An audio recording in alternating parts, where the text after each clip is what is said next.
And Allah, He put it in my heart to try to find out if it's possible to travel faster than the speed of light. Because I wanted to time travel. And I started researching different books. I went to the library, I used to go online. And to cut a long story short, I came to the conclusion that you cannot. But there was one problem with my final verdict, and that was those people who predicted the future. Because how is it possible that someone can accurately predict events that have yet to happen and not know that information because it hasn't yet existed? تعرف أندرو في مدينة سلاو على صديق له اسمه عمرو، وهو بريطاني مسلم من أصل باكستاني. فأخبر عمرو أندرو أن النبي صلى الله عليه وآله وسلم كان يتنبأ بالمستقبل، فأهداه كتاب يتكلم عن الإسلام. اسم هذا الكتاب دليل الإسلام المبسط. Andrew, he liked to read. So I thought, I can't give him Quran because it's too big for him. So I thought I'd give him a smaller book, which was the brief illustration of Islam. The first thing I remember reading was an ayat where Allah, in Surah Al-Mu'minun, where Allah subhanahu wa ta'ala mentions how He created man from a sensitive drop of blood. And Allah subhanahu wa ta'ala created man from something alaq, which in the translation I read, it meant a leech, which attaches a blood clot.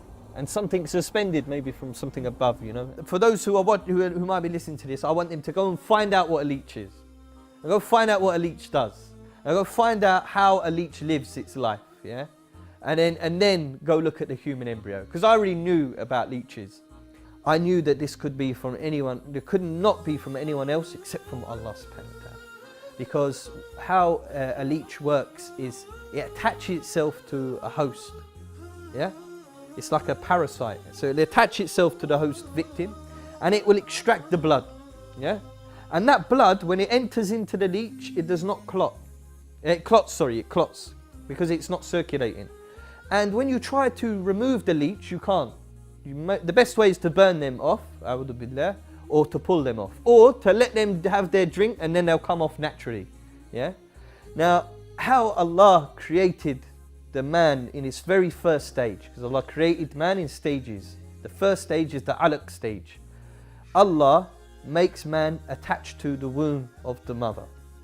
And then we will establish a connection between our mum, which will later on become our umbilical cord, But in this first stage, we attach and we make that connection. That's the first thing we do, Then we extract blood from her, and that blood inside us clots, because we have no heart yet to pump the blood to circulate it. And when mum goes jogging, we do not fall off. When she goes up the stairs, we don't fall off, like the leech. And we will fall off or come out when our time is run out, just like the leech. The first thing I questioned was, is this Quran as old as you say it is? In the time of Muhammad sallallahu alaihi wasallam, they could have an opinion. بعد هذه الآيات والدلائل انشرح قلب أندرو للإسلام، ولكنه كان مترددا بالإقدام على النطق في الشهادة.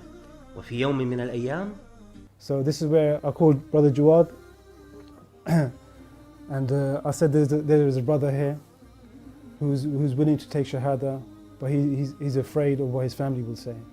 And Umar told me, who was his friend, he said, this guy is very close to Islam, very close, he's curious about it. So I said to my friend Umar, I said, well, if he's very close, we need to talk to him. It's very important that we need to talk to him. And one particular weekend, we all got together and we went for a little jog because we were doing Keep Fit.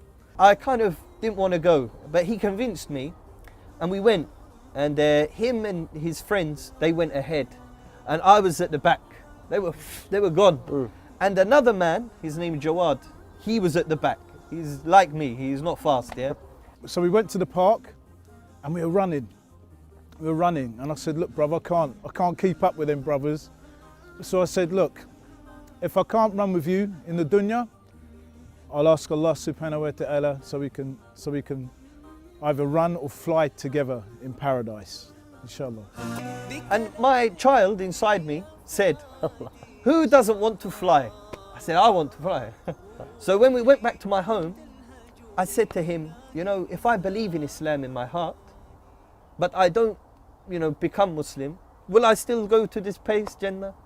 He said, no. I said, why not? He said, because you have to have three things for your iman to be full. You have to have on your tongue, in your qalb, and in your action, your actions of a believer, in your salat. So I said, so if I go outside and a bus hits me, do I go to Jannah? He said, la. I said, what do I have to do then? He said, you have to say some words. I said, tell me them, I will say them now, quick. And I said, what's in your heart? Just say it on your tongue. Say it on your tongue, bruv.